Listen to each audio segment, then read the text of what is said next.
अस्सलाम वालेकुम। आज की वीडियो में हम करेंगे एक्सरसाइज 11B। ये है जी mathematics book 2D2 7th edition जो न्यू एडिशन आया उसी एक्सरसाइज है ये। और इसका हम करेंगे जी क्वेश्चन नंबर 4 करेंगे। इससे पहले के जो क्वेश्चन है वो मैं अपनी पिछली वीडियोस में करवा चुकी हूँ, उसका लिंक मैं डिस्क्रिप्शन में दे दूंगी, आप वहां से देख लीजिएगा। और अगर अभी तक आपने मेरा चैनल सब्सक्राइब नहीं किया तो इसको सब्सक्राइब कर दीजिए और बेल आइकन को लाजमी प्रेस कीजिएगा ताकि आपको न्यू आने वाली वीडियोस के बारे में पता चल सके। तो स्टार्ट करते हैं। हमारे पास है क्वेश्चन नंबर 4। तो क्वेश्चन नंबर 4 है जी, find the value of unknown in each of the following right angle triangle. ये जो गिवन हमारे पास राइट एंगल ट्राइंगल है, इसमें जो अननोन है उनकी वैल्यूज को हमने फाइंड आउट करना है। तो फर्स्ट ट्राइंगल ये है, इसका सोल्यूशन स्टार्ट करते हैं हम। ठीक है जी। तो ट्राइंगल हमारे पास गिवन है, राइट एंगल ट्राइंगल है, इसका एक एंगल 90 डिग्री का, जैसे ये राइट एंगल ट्राइंगल है हमारे पास। तो इसमें हम लोग जिस तरह पहले करते थे, पिछले जो क्वेश्चन है जिस तरह मैंने किए हुए हैं बिल्कुल वैसे करेंगे, यानी कि हम इसमें वही देख लेंगे, सो का टोआ लिख देंगे और उससे हम इजीली इसको कर लेंगे। ठीक है, तो सबसे पहले हम लिख लेते हैं कि कौन सी हाइपोटेन्यूज है, कौन सा एडजेसेंट साइड है और कौन सी हमारे पास जो है ना ऑपोजिट साइड है। तो 90 डिग्री के बिल्कुल ऑपोजिट या जो लॉन्गेस्ट साइड होती है वो हमारे पास क्या होता है, हाइपोटेन्यूज होता है। ठीक है, ये हो गया हाइपोटेन्यूज। उसके बाद हमारे पास जो एंगल गिवन होता है जैसे कि 34 डिग्री है, इसके जो साथ जुड़ी हुई साइड होती है इसको हम बोलते हैं एडजेसेंट साइड। और इसकी जो ऑपोजिट साइड होती है, यानी कि ये दो तो साथ जुड़ी हुई साइड है तो ये ऑपोजिट है, तो इसको हम बोलते हैं ऑपोजिट साइड। ठीक है जी, ये हो गया। अब हमने क्या करना है, मैं लिख लेती हूँ सोकाटो। और उससे देखें इसमें अननोन क्या है। अच्छा, पहले जो हम क्वेश्चन कर रहे थे उसमें कोई एक अननोन होता था, लेकिन ये जो हमारे पास क्वेश्चन है इसमें हमारे पास जो है ना 2 अननोन्स है, यानी कि ए की वैल्यू को भी फाइंड आउट करना है और बी की वैल्यू को भी फाइंड आउट करना है। तो हम यहाँ पे लिख लेते हैं सोकाटोआ। ठीक है, सोकाटोआ मैंने लिख लिया। अब सबसे पहले हम लोग कौन सी ए की वैल्यू को फाइंड आउट कर लेते हैं। तो ए की वैल्यू हम किस तरह फाइंड आउट करेंगे, देखें हमारे पास हम ए की वैल्यू इस तरह फाइंड आउट कर सकते हैं ना कि जो नोन है इसको यूज करके अननोन की वैल्यू को फाइंड आउट करेंगे। तो अब हमने देखने, क्योंकि ये तो ऑलरेडी बी है, इसकी वैल्यू हमें पता नहीं है, तो इस वजह से अब हमने देखना है कौन सा ऐसा ट्रिग्नोमेट्रिक फंक्शन है कि जिसकी जो रेशियो है उसमें आता है हमारे पास ऑपोजिट और हाइपोटेन्यूज, वही यूज करेंगे तो हमारे पास आंसर आएगा। तो देखिए इसमें ऑपोजिट भी आता है साइन में और हाइपोटेन्यूज भी आता है, बाकी सब में ऑपोजिट और हाइपोटेन्यूज नहीं आ रहा, इस वजह से साइन को ही हम यूज करेंगे मतलब ए की वैल्यू को फाइंड आउट करने के लिए। तो मैं यहाँ पे लिख लेती हूँ साइन और जो गिवन एंगल है वो साथ लिख लेंगे। तो मैं यहाँ पे लिख लेती हूँ sine 34 degree is equals to, हमारे पास आ जाएगा ऑपोजिट रेशियो हाइपोटेन्यूज, रेशियो को डिवाइड में भी लिख सकते हैं। तो मैं यहाँ पे लिख लेती हूँ साइन 34, तो मेरे पास आ जाएगा साइन 34 इज इक्वल्स टू, हमारे पास आएगा 0.559, 1 के बाद 9 है, जैसे ये 2 हो जाएगा, तो मैं यहाँ पे लिख देती हूँ 0.5592। तो 0.5592 is equals to sorry, opposite side क्या है हमारे पास, ये ऑपोजिट, ऑपोजिट में ए है और हाइपोटेन्यूज में क्या है हमारे पास 12। अब हमें ए का आंसर चाहिए, साथ में डिवाइडेड बाय 12 नहीं चाहिए, तो बोथ साइड पे हम 12 से मल्टीप्लाई कर देंगे। 12 multiply by 0.5592 is equals to a by 12 multiply by 12।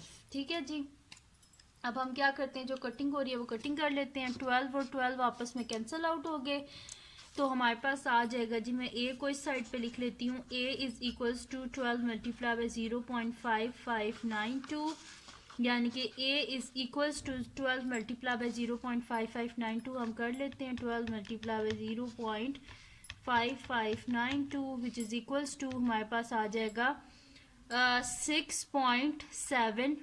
1 के बाद 0 है, जैसे कि 1 ही रहेगा क्योंकि हमने आंसर 3 सिग्निफिकेंट फिगर्स तक लिखना है।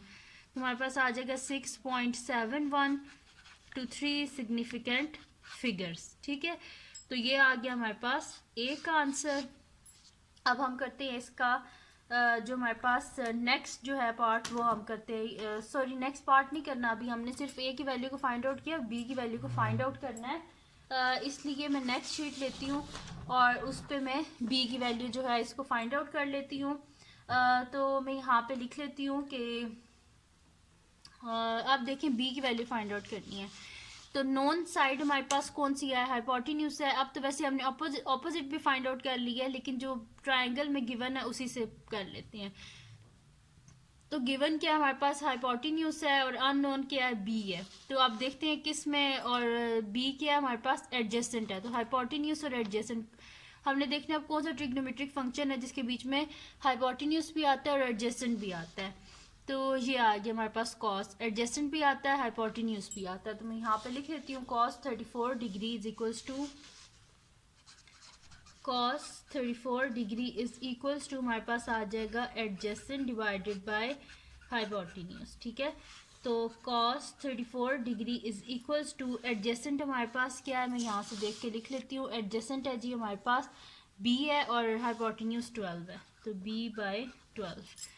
अब हम क्या कर लेते हैं, क्योंकि सबसे पहले cos 34 फाइंड आउट कर लेते हैं, उसके बाद 12 को बोथ साइड पे मल्टीप्लाई कर लेते हैं। तो मैं यहाँ पे लिख लेती हूँ cos 34 इज इक्वल्स टू हमारे पास आ जाएगा 0.8290, जीरो के बाद 3 है, जैसे ये जीरो ही रहेगा।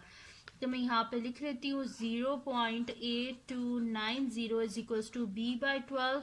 हमें बी का आंसर चाहिए, जैसे बोथ साइड पे 12 से मल्टीप्लाई कर देते हैं। ठीक है जी, अब 12 और 12 आपस में हो गए हमारे पास कैंसल आउट। तो यहाँ पे हमारे पास क्या आ जाएगा, b is equals to, b is equals to 12 multiply by 0.8290। तो b इज इक्वल्स टू 12 को मल्टीप्लाई कर देते हैं 0.8290 से, 12 multiply by 0.8290 which is equals to हमारे पास आ जाएगा 9.94, और 4 के बाद 8 है तो ये 95 हो जाएगा। तो मैं यहाँ पे लिख देती हूँ 9.95, और मैंने इसे राउंड ऑफ किया है टू 3 सिग्निफिकेंट फिगर्स तक मैंने इसे राउंड ऑफ किया, तो ये आ गया मेरे पास बी का आंसर। ठीक है जी, तो यहाँ पे ख़त्म हो गया हमारे पास इसका ए पार्ट। अब हम करते हैं इसका नेक्स्ट पार्ट, जो कि हमारे पास है इसका बी पार्ट है। तो बी पार्ट है जी हमारे पास के यहाँ पे मैं लिख लेती हूँ बी पार्ट। इसमें हमारे पास ट्राइंगल कुछ इस तरह गिवन है, ये राइट एंगल ट्राइंगल है हमारे पास। ठीक है, तो ये मेरे पास d सेंटीमीटर है, ये मेरे पास c सेंटीमीटर है, ये 16 सेंटीमीटर है, ये हमारे पास 43 डिग्री है। ठीक है, तो इसको स्टार्ट करते हैं सोल्यूशन हम इसका। हमारे पास क्या हो जाएगा जी, इसमें अननोन क्या है हमारे पास, एक तो c है और एक d है। तो सबसे पहले इसकी साइड्स लिख लेते हैं हम। जो लॉन्गेस्ट साइड होती है या 90 डिग्री के बिल्कुल ऑपोजिट होती है, वो तो होगी हमारे पास हाइपोटेन्यूज। अब जो एंगल गिवन होता है हमारे पास, ठीक है, उसके साथ जो जुड़ी हुई साइड होती है, एक तो हाइपोटेन्यूज हो गया, दूसरी जो साइड है इसको हम बोलते हैं एडजेसेंट साइड के साथ जुड़ी हुई है। और उसके बाद जो एंगल गिवन होता है इसके जो ऑपोजिट साइड होती है, ये तो दोनों साथ जुड़ी हुई हैं, तो ये ऑपोजिट साइड है, तो इसको लिख दिया ऑपोजिट। ठीक है, अब हम साथ में लिख लेते हैं सोकाटोआ, ताकि हम इजीली फाइंड आउट कर सकें सोकाटोआ। ठीक है, सोकाटोआ मैंने लिख लिया। अच्छा, सबसे पहले c की वैल्यू को फाइंड आउट कर लेते हैं। तो अननोन क्या है हमारे पास, एडजेसेंट है, और गिवन क्या है, हाइपोटेन्यूज। तो हम देखते हैं कौन सा ऐसा ट्रिग्नोमेट्रिक फंक्शन है जिसमें एडजेसेंट और हाइपोटेन्यूज आता है। तो ये कॉस है जिसके बीच में एडजेसेंट भी आता है और हाइपोटेन्यूज भी आता है, तो ये हम यूज करेंगे। तो मैं यहाँ पे लिख देती हूँ cos 43 degree is equals to, cos 43 degree is equals to adjacent divided by hypotenuse.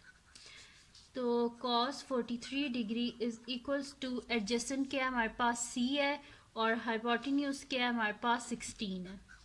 तो मैं यहाँ पे लिख लेती हूँ सबसे पहले cos 43 हम फाइंड आउट कर लेते हैं। cos 43 इज इक्वल्स टू हमारे पास आ जाएगा 0.7313, 3 के बाद 5 है तो ये 4 हो जाएगा। तो मैं यहाँ पे लिख लेती हूँ 0.7314 is equals to c by 16। ठीक है, ये आ गया मेरे पास। अब हमें क्या आंसर चाहिए, c का आंसर चाहिए, साथ में ये 16 नहीं चाहिए। तो हम क्या करेंगे, बोथ साइड पे 16 से मल्टीप्लाई कर देंगे। 16 multiply by 0.7314 is equal to c by 16 multiply by 16। तो 16 और 16 हो गया आपस में कैंसल आउट। तो हमारे पास आंसर क्या आ जाएगा, c is equals to 16 multiply by 0.7314, यानी कि सी का आंसर क्या आ गया हमारे पास 16 मल्टीप्लाई बाय 0.7314, ठीक है।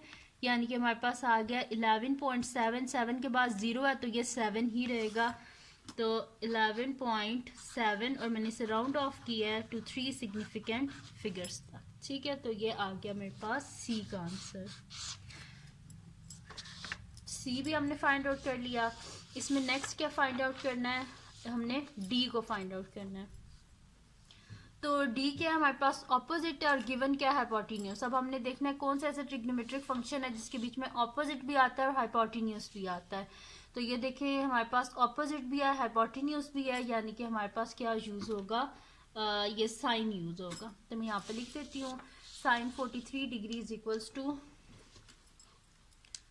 Sign 43 degree is equals to हमारे पास क्या हो जाएगा 100 होता है, यानी कि ऑपोजिट बाय हाइपोटेन्यूस, ठीक है। तो मैं यहाँ पे फाइंड आउट कर लेती हूँ साइन 43 इज इक्वल्स टू मेरे पास आ रहा है 0.68199, 9 के बाद 9 है यानी कि ये क्या हो जाएगा 10 हो जाएगा, 0 1 कैरी 2 हो जाएगा, यानी कि 0.68 19 है तो 19 के बाद 9 है तो ये 20 हो जाएगा, ठीक है। तो 0.6820 इज इक्वल्स टू ऑपोजिट क्या है हमारे पास डी है, तो मैं ऑपोजिट की जगह लिख देती हूँ डी, और हाइपोटेन्यूस जो है यहाँ पे लिख देते हैं हम 16, ठीक है। अब हमें क्या चाहिए, हमें चाहिए डी का आंसर, तो हम क्या कर देते हैं बोथ साइड पे 16 से मल्टीप्लाई कर देते हैं। 16 multiply by 0.6820 is equals to d by 16 multiply by 16, 16 और 16 हो गया आपस में कैंसल आउट, तो हमारे पास क्या आ जाएगा d is equals to 16 multiply by 0.6820, यानी कि डी हमारे पास आ जाएगा 16 मल्टीप्लाई बाय 0.6820, तो ये मेरे पास आ जाएगा 11.99 के बाद 1 है तो ये 9 ही रहेगा 3 सिग्निफिकेंट फिगर्स में, तो 10.9, ठीक है। और मैंने इसे राउंड ऑफ किया है टू 3 सिग्निफिकेंट फिगर्स तक, ठीक है। तो ये आ गया मेरे पास डी का आंसर, ठीक है जी। तो ये हमने फाइंड आउट करना था, ये मैंने फाइंड आउट करना था डी, और ये मैंने फाइंड आउट कर लिया जो कि मेरे पास आया 10.9, सी का आंसर आया था 11.7 और डी का आंसर आया 10.9, ठीक है जी। और यहाँ पे सॉल्व हो गया हमारे पास इसका बी पार्ट भी सॉल्व हो गया है। अब हम करते हैं इसका नेक्स्ट पार्ट जो कि हमारे पास है इसका सी पार्ट, तो जल्दी से स्टार्ट कर लेते हैं सी पार्ट को। तो यहाँ पे मैं लिख लेती हूँ सी पार्ट है मेरे पास, तो सी पार्ट की फिगर क्या हमारे पास कुछ ऐसे है, ठीक है। यहाँ पे ऊपर बना लेती हूँ, ये मेरे पास फिगर है, ये राइट एंगल ट्रायंगल है, ये एफ सेंटीमीटर है, ये एंगल मेरे पास है 44.2 डिग्री, ये 7 सेंटीमीटर है, ये ई सेंटीमीटर है, ठीक है। ये हमारे पास गिवन ट्रायंगल है। अच्छा, इसका सोल्यूशन स्टार्ट करते हैं। अच्छा जी, अब 90 डिग्री के बिल्कुल जो अपोजिट साइड होती है ये होगी जी हमारे पास हाइपोटेन्यूस में, इसे ब्लैक पेन से लिख लेते हैं ज़्यादा विजिबल हो जाता है। ये हमारे पास है जी हाइपोटेन्यूस। उसके बाद हमारे पास क्या है कि जो गिवन एंगल होता है उसके साथ जो जुड़ी हुई साइड होती है वो कौन सी होती है हमारे पास एडजेसेंट साइड, तो मैं यहाँ पे इसके ऊपर लाइन लगा देती हूँ ताकि विजिबल हो गया, एडजेसेंट है। और ये जो गिवन एंगल होता है इसके बिल्कुल जो अपोजिट साइड होती है इसको हम क्या बोलते हैं अपोजिट, तो मैं ओ डबल पी यहाँ पे लिख देती हूँ, सही है। तो ये हमारे पास हो गया हाइपोटेन्यूस, ये अपोजिट साइड और ये एडजेसेंट साइड। अब हम क्या कर लेते हैं सोल्यूशन स्टार्ट कर लेते हैं। हमारे पास होता क्या है सो का टोआ, मैं यहाँ पे लिख लेती हूँ। हमारे पास होता है जी सो और का टोआ, ठीक है, सो का टोआ। अब हमने क्या फाइंड आउट करनी है इसमें ई की वैल्यू फाइंड आउट करनी है। तो ई हमारे पास क्या है ऑपोजिट है और गिवन क्या है एडजेसेंट। अब हमने देखना है कौन सा ऐसा ट्रिग्नोमेट्रिक फंक्शन है जिसके बीच में ऑपोजिट और एडजेसेंट आता है, तो वो हमारे पास क्या है tan है, यानी कि यहाँ पे हम क्या यूज़ करेंगे tan को यूज़ करेंगे, ठीक है। पहले हम लोग ई की वैल्यू को फाइंड आउट करेंगे, फिर जब ई की वैल्यू आ जाएगी फिर हम क्या करेंगे, जो एफ है उसकी वैल्यू को हम फाइंड आउट करेंगे। ठीक है, तो मैं यहाँ पे लिख लेती हूँ कि tan जो गिवन एंगल है 44.2, tan 44.2 degree is equals to, मेरे पास आ जाएगा ऑपोजिट बाय एडजेसेंट। तो tan 44.2 degree is equals to opposite क्या है मेरे पास ई है, और एडजेसेंट मेरे पास क्या है 7, तो e बाय 7। tan 44.2 सबसे पहले फाइंड आउट कर लेते हैं, मैं यहाँ पे लिख लेती हूँ tan और साथ में लिख लेती हूँ 44.2। ठीक है, तो ये मेरे पास आ रहा है जो है ना, आ रहा है मेरे पास 0.9724, और 4 के बाद 5 है तो ये 5 हो जाएगी, यानी कि 0.9725, पॉइंट के बाद 4 डिजिट्स लिख रही हूँ। ठीक है, तो 0.9725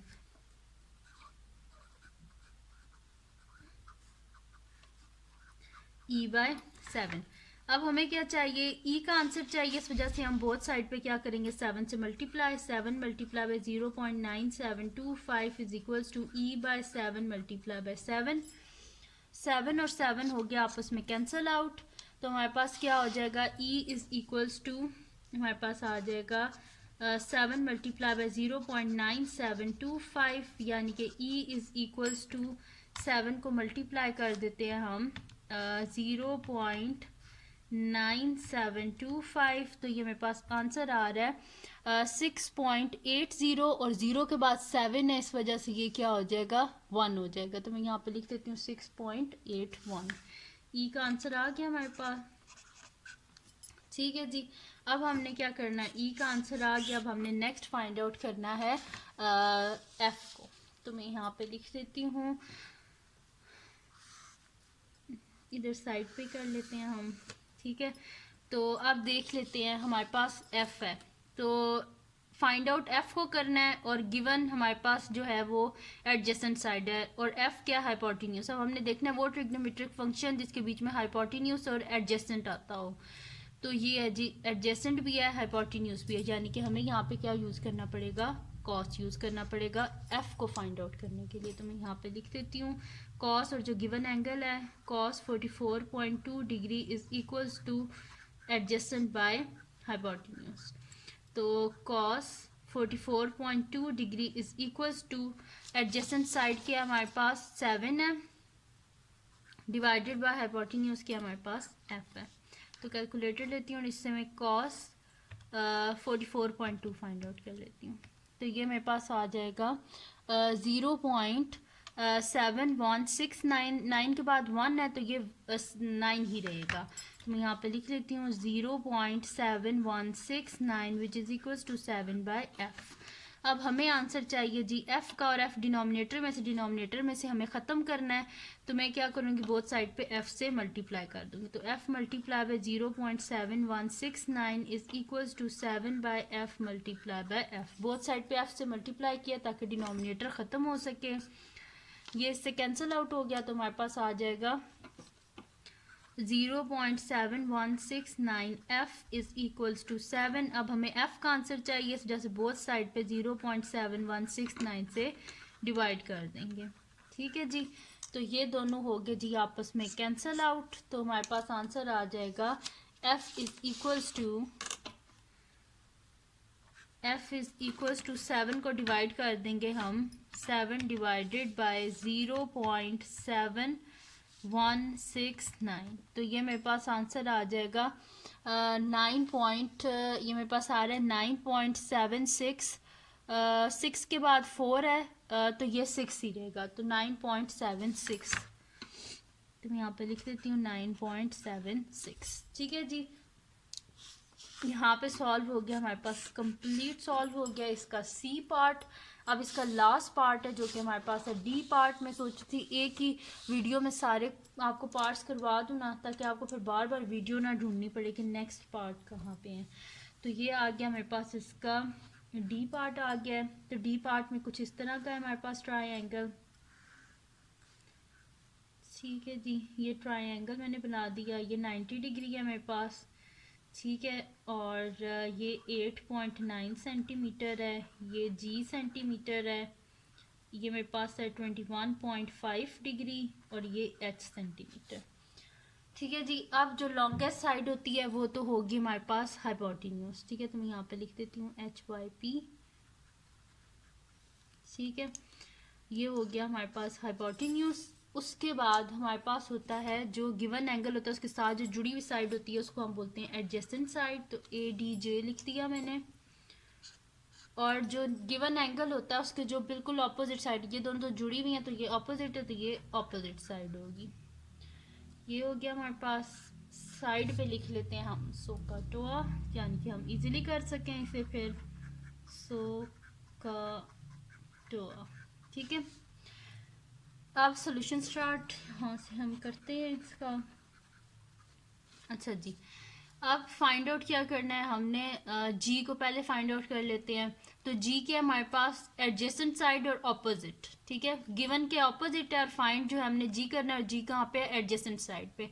अब हमने वो ट्रिग्नोमेट्रिक फंक्शन देखना है जिसमें ऑपोजिट भी हो और एडजेसेंट भी हो। तो वो हमारे पास क्या है, tan है, जिसमें हमारे पास ऑपोजिट भी है। ठीक है, और हमारे पास क्या है, एडजेसेंट भी है। तो यहाँ पे हम लिख लेते हैं tan, और गिवन एंगल क्या है, 21.5 डिग्री है। ये 50 नहीं है, 5 है। इसको मैं ज़रा वाइटो से ठीक कर देती हूँ, ये ना आप समझें कि 50 है, ये 50 नहीं है। ये 5 है और डिग्री ऊपर है इसके, यहाँ पे मैं लिख देती हूँ साथ में डिग्री। चलें, 21.5 डिग्री। तो tan 21.5 degree is equals to opposite by adjacent. ठीक है, ये यूज़ किया मैंने। अब लिख देते हैं tan 21.5 degree is equals to opposite side क्या है हमारे पास 8.9 और एडजेसेंट साइड क्या है मेरे पास g है। ठीक है, अब tan 21.5 हम फाइंड आउट कर लेते हैं। tan 21.5 इज इक्वल्स टू हमारे पास आ रहा है 0.3939। ठीक है, तो मैं यहाँ पे लिख लेती हूँ 0.3939 और 9 के बाद 1 है तो ये 9 ही रहेगा। तो मैं यहाँ पे लिख लेती हूँ 0.3939 is equals to 8.9 divided by G. ठीक है, अब हमें क्या आंसर चाहिए, जी का आंसर चाहिए, साथ में 0.3939 नहीं चाहिए, तो हम बोथ साइड पे जी से मल्टीप्लाई कर देते हैं। तो G multiply by 0.3939 is equals to 8.9 divided by G multiply by G. G और जी हो गए जी आपस में कैंसिल आउट। तो हमारे पास क्या आ जाएगा कि 0.3939 जी इज इक्वल्स टू 8.9। अब हमें जी का आंसर चाहिए, तो जैसे हम क्या करेंगे, बोथ साइड पे 0.3939 से डिवाइड कर देंगे। ठीक है, ये दोनों हो गए जी आपस में हमारे पास कैंसल आउट, यानी कि जी आ गया हमारे पास। जी इज इक्वल्स टू, इन दोनों को हम डिवाइड कर लेते हैं, 0 पॉइंट नहीं है, 8.9 डिवाइडेड बाय 0.3939। तो ये मेरे पास आ रहा है 22.59 है। 5 के बाद 9 है तो 5 क्या हो जाएगा, 6 हो जाएगा। तो 22.6 यहाँ पे लिख देती हूँ 22.6, और मैंने इसे लिखा है 3 सिग्निफिकेंट फिगर्स तक राउंड ऑफ किया है। तो ये आ गया जी मेरे पास जी का आंसर आ गया। तो मैं यहाँ पे लिख देती हूँ, ये बॉक्स बना देती हूँ। अब हम करते हैं इसके लास्ट पार्ट का, लास्ट हमारे पास जो है। ठीक है, तो वो हमारे पास क्या है जी, अब ये तो हम जी तो फाइंड आउट कर चुके हैं, अब एच रह गया है। तो एच क्या है, हाइपोटेन्यूज और गिवन के ऑपोजिट। अब हमने वो ट्रिग्नोमेट्रिक फंक्शन देखना है कि जिसमें ऑपोजिट भी हो और हाइपोटेन्यूज भी हो। तो ऑपोजिट और हाइपोटेन्यूज ये है, सो है मेरे पास। ठीक है, तो मैं यहाँ पे लिख देती हूँ साइन गिवन एंगल के 21.5 sine 21.5 degree is equals to opposite by hypotenuse. तो यहाँ पे लिख देते हैं sine 21.5 degree is equals to opposite side क्या है मेरे पास 8.9 और हाइपोटेन्यूज क्या है मेरे पास h है। ठीक है, अब हम क्या करेंगे कि साइन 21.5 सबसे पहले फाइंड आउट कर लेते हैं। साइन 21.5 इज इक्वल्स टू मेरे पास आ रहा है जी 0.3939। 0.3636 और 5 के बाद 0 है तो ये 5 ही रहेगा। तो मैं यहाँ पे लिख लेती हूँ 0.366 और मेरे पास क्या है साथ में है 5। ठीक है जी, ये आ गया। और इसके बाद जो है ना ये आ गया, और इसके साथ हमारे पास है जी 8.9 है डिवाइडेड बाय एच। सही है। अब हमें एच का आंसर चाहिए, इस वजह से बोथ साइड पे क्या कर देंगे हम, एच से मल्टीप्लाई, तो 0.3665 multiply by h is equal to 8.9 by h multiply by h. H और एच हो गए जी आपस में कैंसल आउट। तो हमारे पास क्या हो जाएगा जी, आ जाएगा कि 0.3665 एच इज इक्वल्स टू 8.9। अब हमें एच का आंसर चाहिए, इस वजह से हम क्या करेंगे 0.3665 को बोथ साइड पे डिवाइड कर देंगे।